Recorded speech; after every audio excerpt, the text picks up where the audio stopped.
ओम शांति। आज 26 दिसंबर 2021 के अव्यक्त बाप दादा के अव्यक्त मधुर महावाक्य सुनेंगे। और ये अव्यक्त मधुर महावाक्य अव्यक्त बाप दादा ने 17 दिसंबर 1989 को सुनाए थे, जिसमें समर्थ बाप दादा आज अपने मास्टर समर्थ बच्चों को देख रहे हैं। लेकिन उसमें भी दो प्रकार के बाबा ने बच्चे देखे। एक है जो सदा समर्थ स्थिति में रहने वाले, और दूसरे हैं जो कभी समर्थ कभी व्यर्थ के तरफ न चाहते भी आकर्षित हो जाते हैं। और जहां समर्थ स्थिति है वहां तो व्यर्थ की उत्पत्ति हो नहीं सकती है, लेकिन बाबा ने कारण बताया कि ये व्यर्थ के तरफ आकर्षित क्यों हो जाते हैं, क्योंकि अभी तक भी व्यर्थ बोलना, व्यर्थ सुनना, व्यर्थ देखना और व्यर्थ सोचना न चाहते हुए भी कर लेते हैं।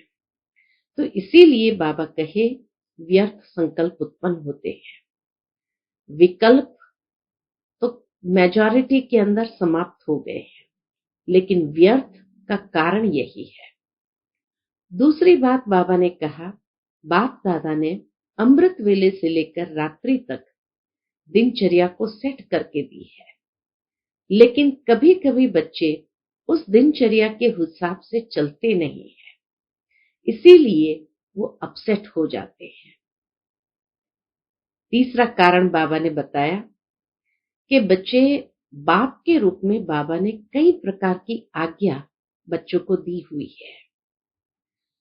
जब उस आज्ञा पर चलते हैं तब तो खुशी में उड़ते हैं, लेकिन कभी कभी कहीं न कहीं अवज्ञा हो जाती है, उन आज्ञाओं का उल्लंघन हो जाता है। तब बाबा कहे धीरे धीरे अवज्ञाओं का बोझ बढ़ जाता है, और जब ये बोझ बढ़ जाता है तो मन भारी हो जाता है, इसलिए व्यर्थ संकल्प चलते हैं। अगर सदा समर्थ स्थिति में रहना है तो बाबा ने यही कहा कि आज से यही स्लोगन पक्का करो, न व्यर्थ देखना है, न व्यर्थ सुनना है, न व्यर्थ समय व्यतीत करना है, और बाबा के आज्ञा के कदम पर कदम रखते हुए चलना है, और इस तरह से सदा समर्थ स्थिति का अनुभव करते रहना है। तो सुनते हैं बाबा के मधुर महावाक्य। आज के मुरली का विषय है सदा समर्थ कैसे बने। आज समर्थ बाप अपने चारों ओर के मास्टर समर्थ बच्चों को देख रहे हैं। एक है सदा समर्थ और दूसरे हैं कभी समर्थ कभी व्यर्थ के तरफ न चाहते भी आकर्षित हो जाते हैं, क्योंकि जहां समर्थ स्थिति है वहां व्यर्थ हो नहीं सकता, संकल्प भी व्यर्थ नहीं उत्पन्न हो सकता। बाप दादा देख रहे थे कि कई बच्चों की अब तक भी बाप के आगे फरियाद है। क्या फरियाद है? कि कभी कभी व्यर्थ संकल्प याद को फरियाद में बदल देते हैं। कभी कभी व्यर्थ संकल्प याद को फरियाद में बदल देते हैं। चाहते नहीं हैं लेकिन आ जाते हैं। व्यर्थ संकल्प चाहते नहीं है लेकिन आ जाते हैं। विकल्पों की स्टेज को तो मेजॉरिटी समय तक समाप्त कर लिया है, तो विकल्प या अशुद्ध संकल्प तो नहीं चलते हैं, लेकिन व्यर्थ देखना, व्यर्थ सुनना और सोचना, व्यर्थ समय गंवाना, इसमें फुल पास नहीं है। तो पहला कारण बाबा ने बता दिया कि व्यर्थ संकल्प क्यों उत्पन्न होता है, क्योंकि व्यर्थ देखना, व्यर्थ सुनना, सोचना, व्यर्थ समय गंवाना, इसमें फुल पास नहीं है। दूसरा कारण बाबा कहे क्योंकि अमृत वेले से सारे दिन की दिनचर्या में अपने मन और बुद्धि को समर्थ स्थिति में स्थित करने का प्रोग्राम सेट नहीं करते। बाबा ने तो प्रोग्राम दे दिया है, अमृत वेले से हर एक बात के लिए प्रोग्राम दिया हुआ है कि कैसे मन की स्थिति को समर्थ बनाना है। तो इसलिए बाबा कहे अमृत वेले से सारे दिन की दिनचर्या में अपने मन और बुद्धि को समर्थ स्थिति में स्थित करने का प्रोग्राम सेट नहीं करते, इसलिए अपसेट हो जाते हैं। उदाहरण देते हैं बाबा, जैसे अपने स्थूल कार्य के प्रोग्राम को दिनचर्या प्रमाण सेट करते हो। कोई भी छोटा मोटा प्रोग्राम भी होता है तो उस दिन कैसे अटेंशन रखते हुए सेट करते हैं, ऐसे अपनी मनसा समर्थ स्थिति का प्रोग्राम सेट करेंगे तो स्वतः ही कभी अपसेट नहीं होंगे। जितना अपने मन को व्यर्थ संकल्पों में बिजी रखेंगे तो मन को अपसेट होने का समय ही नहीं मिलेगा।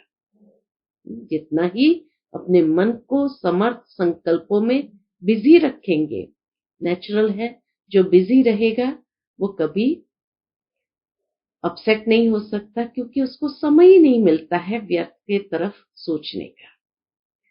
फिर बाबा मिसाल और देते हैं, आजकल की दुनिया में बड़ी पोजीशन वाले जिन्हों को आईपी या वीआईपी कहते हैं, वह सदा अपने कार्य की दिनचर्या को समय प्रमाण सेट करते हैं।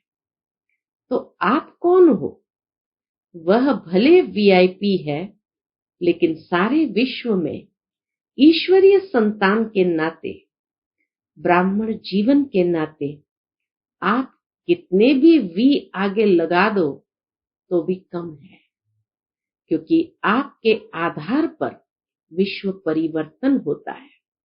बाबा ने ये वी आगे लगाने के लिए ऐसे ही खुश करने के लिए नहीं कहा है, लेकिन साथ में कारण बताया, क्योंकि आपके आधार पर विश्व परिवर्तन होता है। आप विश्व के नव निर्माण के आधार मूर्त हो। बेहद के ड्रामा अंदर हीरो एक्टर हो। तो कितने वीवीआईपीस हो गए, और हीरे तुल्य जीवन वाले हो। विश्व का नव निर्माण करने के आधार मूर्त, विश्व परिवर्तन करने वाले, ड्रामा के अंदर हीरो एक्टर हो, हीरे तुल्य जीवन वाले हो, तो कितने बड़े हुए। यह शुद्ध नशा समर्थ बनाता है। बाबा कहे सदा इस शुद्ध नशे में रहो कि मैं कौन हूं, तो वह हमें समर्थ बनाता है, और देह अभिमान का नशा नीचे ले आता है। आपका आत्मिक रूहानी नशा है, इसलिए नीचे नहीं ले आता, सदा ऊंची उड़ती कला की ओर ले जाता है। तो व्यर्थ तरफ आकर्षित होने का कारण है अपने मन बुद्धि की दिनचर्या सेट नहीं करते हैं। ये दूसरा कारण बाबा ने बताया कि अपने मन बुद्धि की दिनचर्या सेट नहीं करते हो। मन को बिजी रखने की कला संपूर्ण रीति से सदा यूज नहीं करते। जितना मन बिजी रहेगा तो व्यर्थ सोचने की मार्जिन ही नहीं होगी। दूसरी बात, अब बाबा और कारण बताते हैं। बाप दादा ने अमृत वेले से लेकर रात्रि के सोने तक, बाप दादा ने अमृत वेले से लेकर रात को सोने तक मनसा वाचा कर्मणा और संबंध संपर्क में कैसे चलना है व रहना है, सबके लिए श्रीमत अर्थात आज्ञा दी हुई है। मनसा में क्या स्मृति में रखना है, यह हर कर्म में अपनी मनसा स्थिति का डायरेक्शन आज्ञा मिली हुई है। और आप सब आज्ञाकारी बच्चे हो ना, वह बन रहे हो। आज्ञाकारी अर्थात बाप के संबंध से बाप के फुट स्टेप लेने वाले, अर्थात बाप के कदम पर कदम रखने वाले, अर्थात कदम के ऊपर कदम रखने वाले।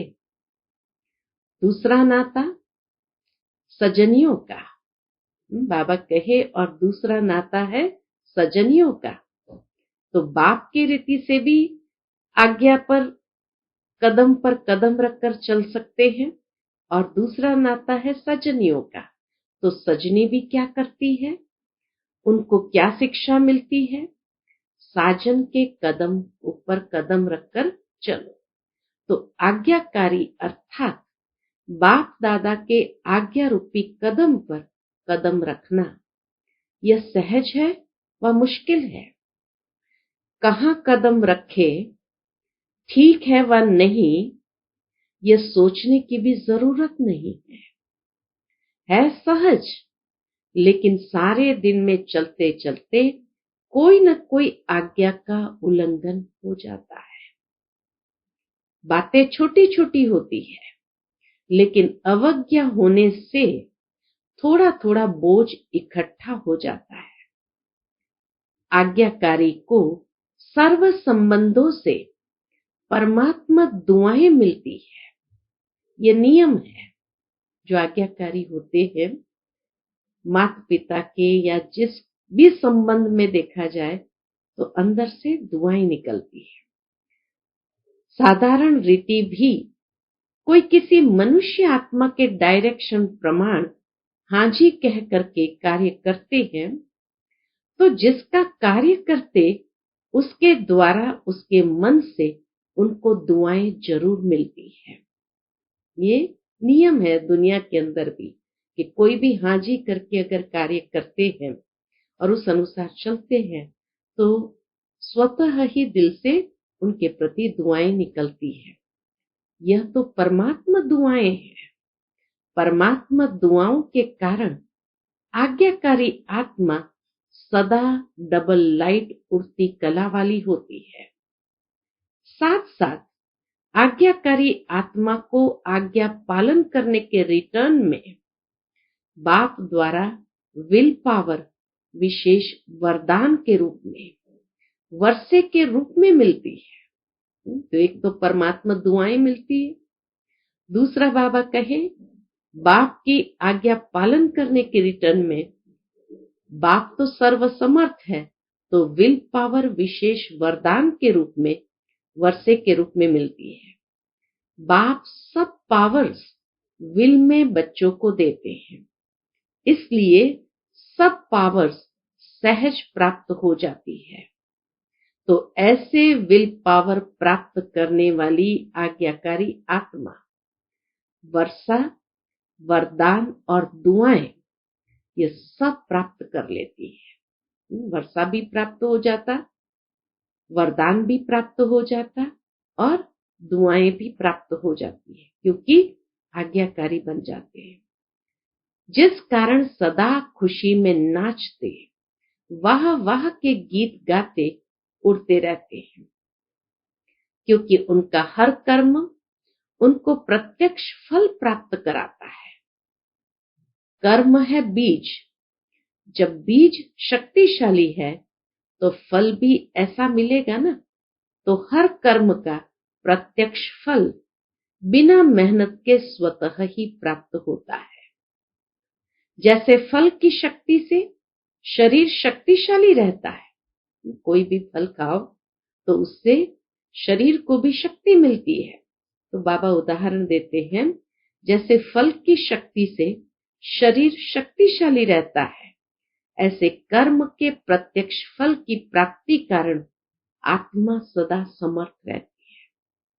तो सदा समर्थ रहने का आधार है कि प्रत्यक्ष फल की प्राप्ति से ही आत्मा सदा समर्थ रहती है। तो सदा समर्थ रहने का दूसरा आधार सदा और स्वतः आज्ञाकारी बनना।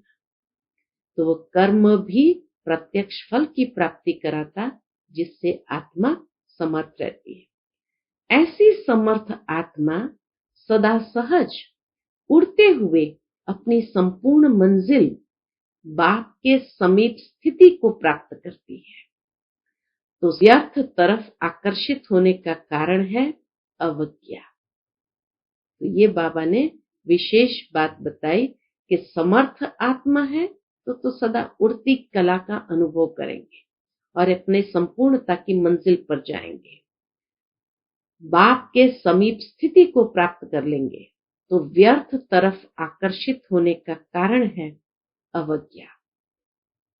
बड़ी बड़ी अवज्ञा नहीं करते हो, छोटी छोटी हो जाती है। जैसे उदाहरण देते हैं बाबा, जैसे मुख्य पहली आज्ञा है पवित्र बनो, कामजीत बनो। इस आज्ञा को पालन करने में मेजॉरिटी पास हो जाते हैं, भोली भोली माताएं भी इसमें पास हो जाती है। जो बात दुनिया असंभव समझती है उसमें पास हो जाते हैं, लेकिन उनका दूसरा भाई क्रोध, उसमें कभी कभी आधा फेल हो जाते हैं। फिर होशियार भी बहुत है, क्या कहते हैं, कई बच्चे कहते हैं क्रोध नहीं किया लेकिन थोड़ा रोब तो दिखाना ही पड़ता है, क्रोध नहीं आता थोड़ा रोब रखता हूं। जब असंभव को संभव कर लिया, पवित्रता के असंभव प्रतिज्ञा को संभव कर लिया, तो यह उसका छोटा भाई है, तो इसको आज्ञा कहेंगे व अवज्ञा। अगर क्रोध को जीत नहीं सके तो इसको आज्ञा कहेंगे या अवज्ञा। इससे भी छोटी अवज्ञा, चलो क्रोध तो फिर भी बड़ा है, 5 विकारों में से एक है, लेकिन उससे भी छोटी अवज्ञा अमृत वेले का नियम आधा पालन करते हैं, ये भी अवज्ञा हो जाती है। अब कैसे आधा पालन करते हैं, तो बाबा क्या कहते, उठ करके बैठ तो जाते हो, लेकिन जैसे बाप की आज्ञा है उस विधि से सिद्धि को प्राप्त करते हो। शक्तिशाली स्थिति होती है, स्वीट साइलेंस के साथ साथ निद्रा की साइलेंस भी मिक्स हो जाती है। बाप दादा अगर हर एक को अपने सप्ताह की टीवी दिखाए तो बहुत मजा देखने में आएगा। बाबा कहे अगर बाबा हर एक को एक सप्ताह की ही टीवी दिखाए तो बहुत मजा देखने में आएगा। तो आधी आज्ञा मानते हो, नेमिनाथ बनते हो, लेकिन सिद्धि स्वरूप नहीं बनते हो। इसको क्या कहेंगे, ऐसी छोटी छोटी आज्ञाएं हैं जिसकी अवज्ञा हो जाती है। तो इसीलिए बाबा कहे जैसे आज्ञा है, तो ये आज्ञा भी बाबा ने बताई, छोटी आज्ञा कि अमृत वेले का नियम आधा पालन कर देते हैं। तो इसीलिए बाबा कहे शक्तिशाली स्थिति में अगर बैठेंगे तो विधि से सिद्धि का अनुभव या सिद्धि स्वरूप होने का अनुभव करेंगे, लेकिन ये भी छोटी आज्ञा का पालन नहीं हो पाता है।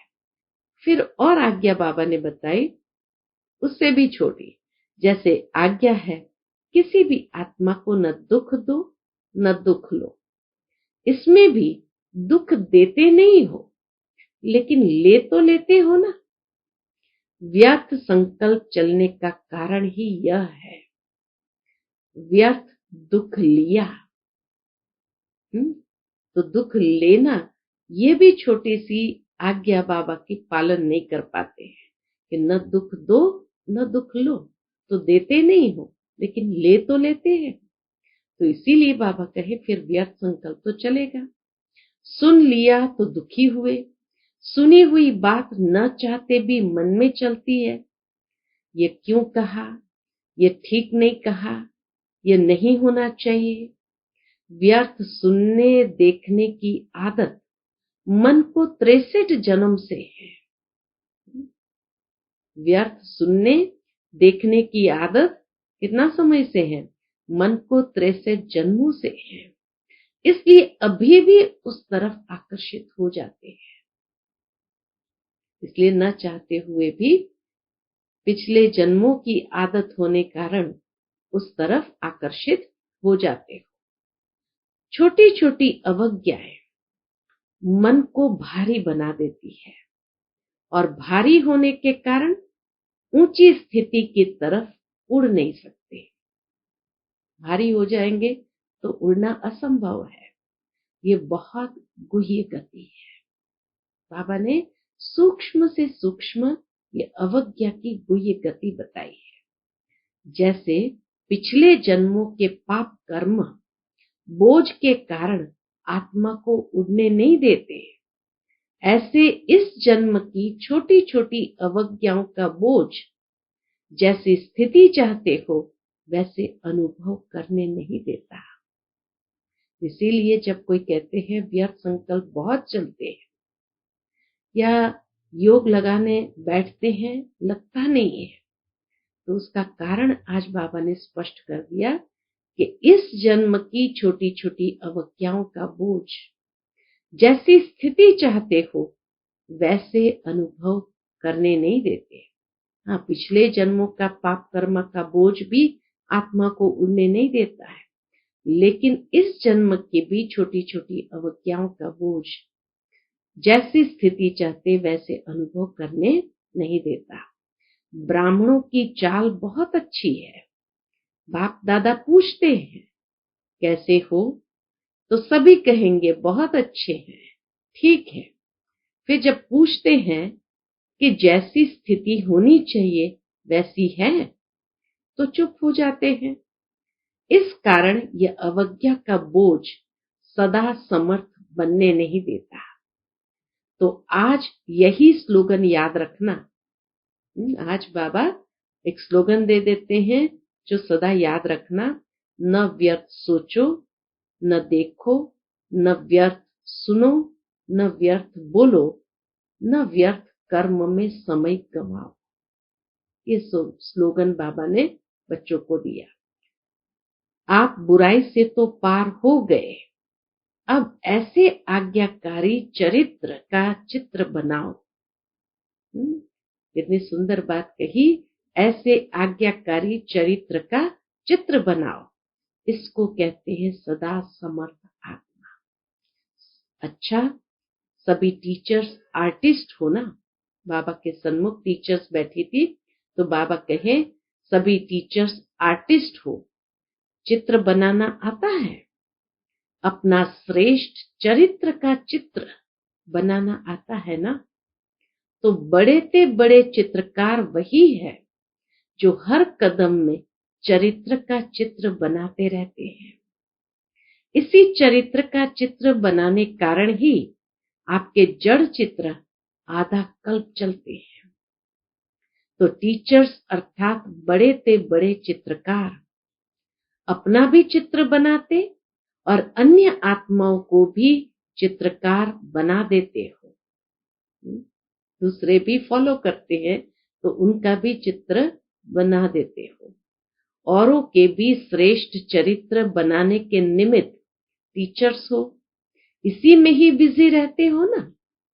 फुल बिजी रहो, एक सेकंड भी मन बुद्धि को फुर्सत में रखा तो क्या होगा, तो व्यर्थ संकल्प अपने तरफ आकर्षित कर लेंगे।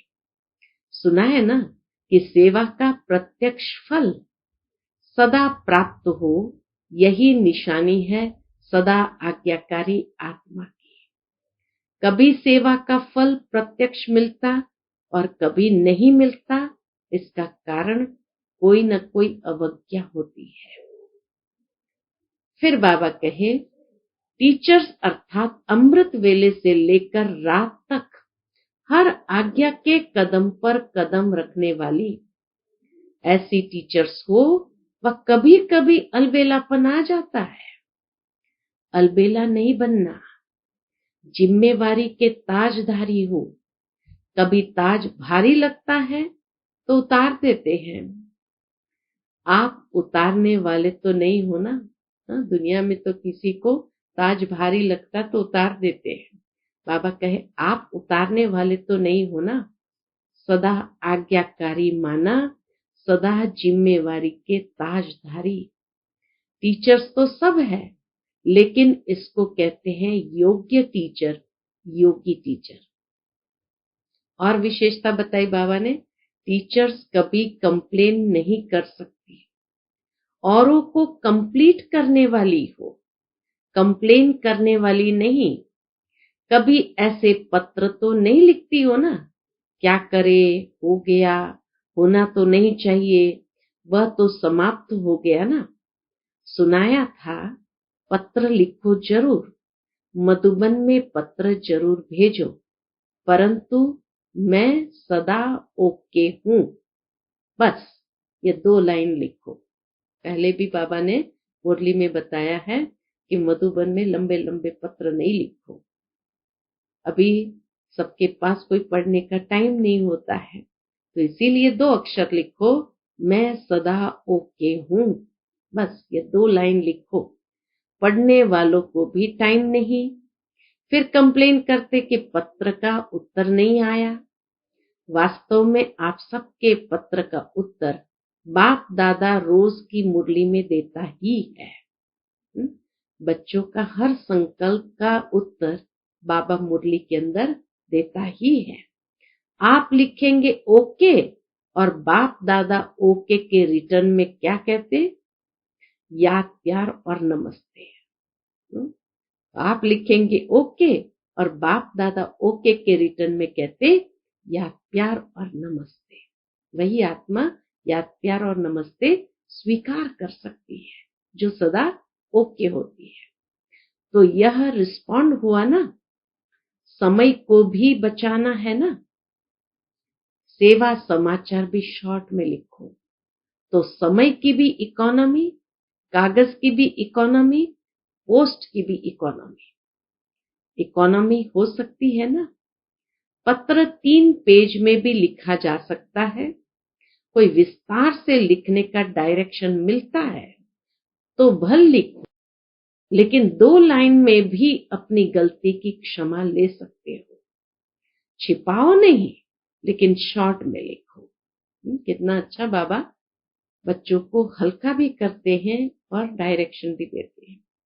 कितने पत्र लिखते हैं जिनका कोई सार नहीं होता, ऐसे पत्र बाबा कहे नहीं लिखो, जिनका कोई सार ही नहीं होता। बाप को कहो मेरा यह काम कर लो, मेरे को ठीक कर दो, मेरा धंधा ठीक कर दो, मेरी पत्नी को ठीक कर दो। ऐसे पत्र 1 बार नहीं 10 बार भेजते हैं। तो अब इकोनॉमी के अवतार बनो और बनाओ। अच्छा, सभी को यह मेला अच्छा लगता है ना।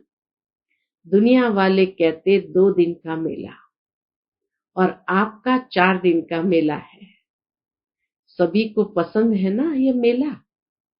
अच्छा, चारों ओर के सदा समर्थ आत्माओं को, सदा हर कदम में आज्ञाकारी रहने वाले आज्ञाकारी बच्चों को, सदा व्यर्थ को समर्थ में परिवर्तन करने वाले विश्व परिवर्तक आत्माओं को, सदा अपने चरित्र के चित्रकार बच्चों को समर्थ बाप दादा का याद प्यार और नमस्ते। हम सब रूहानी बच्चों की रूहानी माता पिता बाप दादा को याद प्यार, गुड मॉर्निंग और नमस्ते। नमस्ते, शुक्रिया बाबा, शुक्रिया।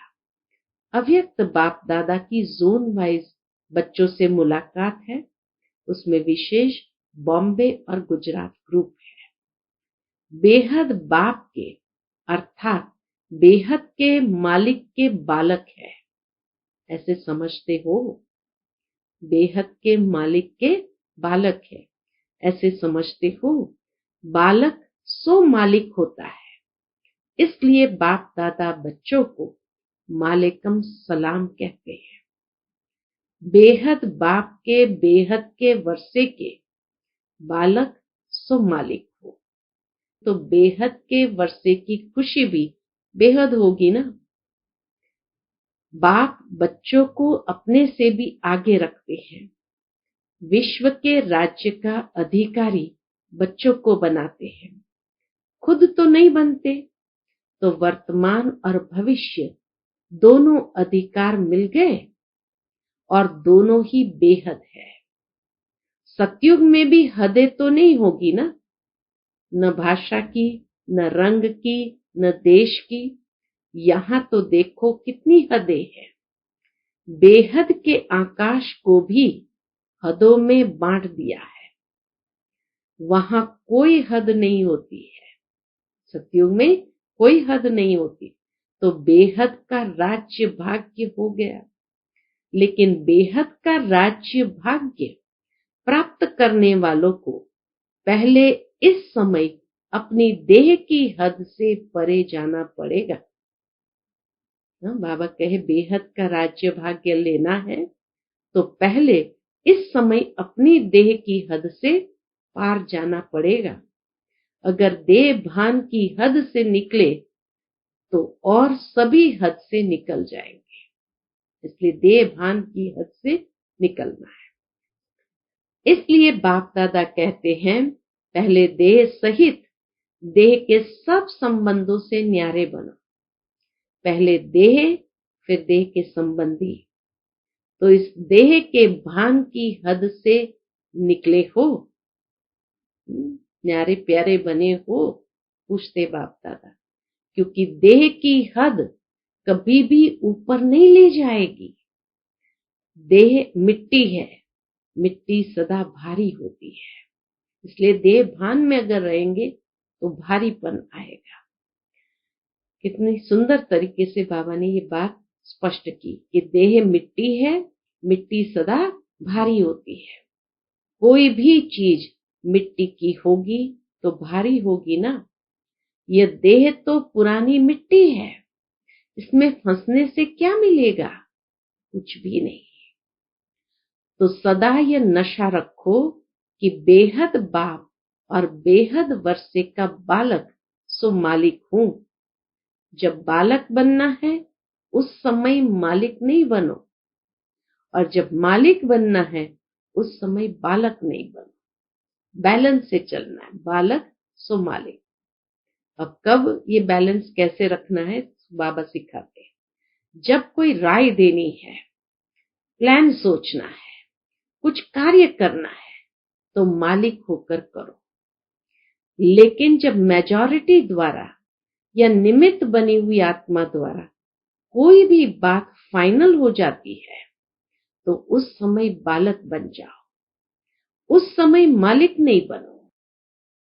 मेरा ही विचार ठीक है, मेरा ही प्लान ठीक है, नहीं, उस समय मालिक नहीं बनो। मालिक बन करके अपनी राय दो, प्लान बताओ, लेकिन बालक होकर के हर बात को स्वीकार करना।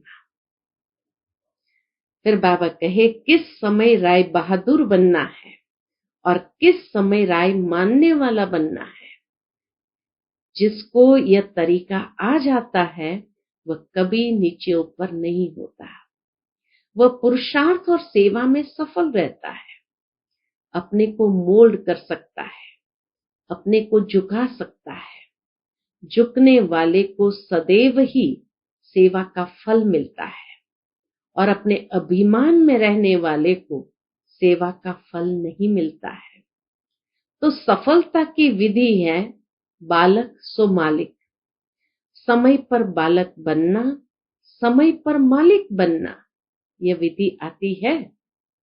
अगर छोटी सी बात को बालक के समय मालिक बनकर सिद्ध करेंगे तो मेहनत ज्यादा और फल कम मिलेगा। और जो विधि को जानते हैं, समय प्रमाण उसको मेहनत कम और फल ज्यादा मिलता है। इसलिए बाबा कहे विधि को जानो तो समय प्रमाण मेहनत कम और फल ज्यादा मिलता है। वह सदा मुस्कुराता रहेगा, स्वयं भी खुश रहेगा और दूसरों को देख करके भी खुश होगा।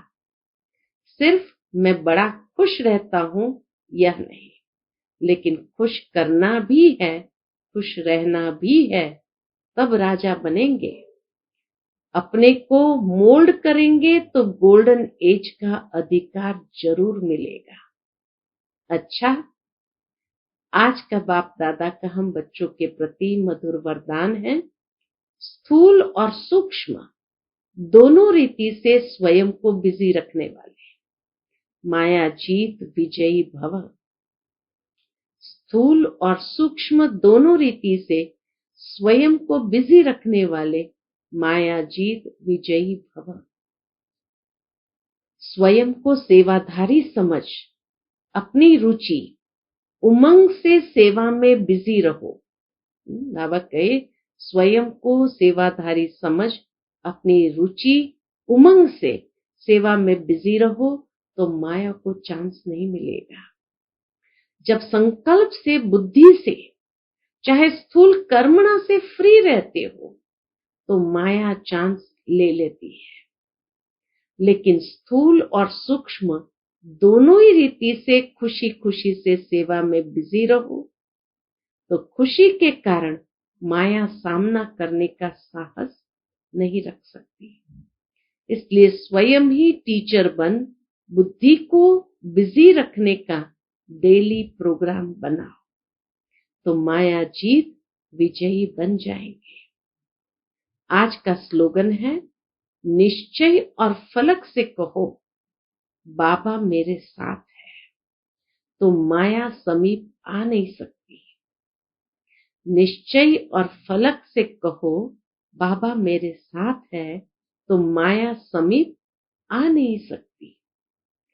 अच्छा, ओम शांति।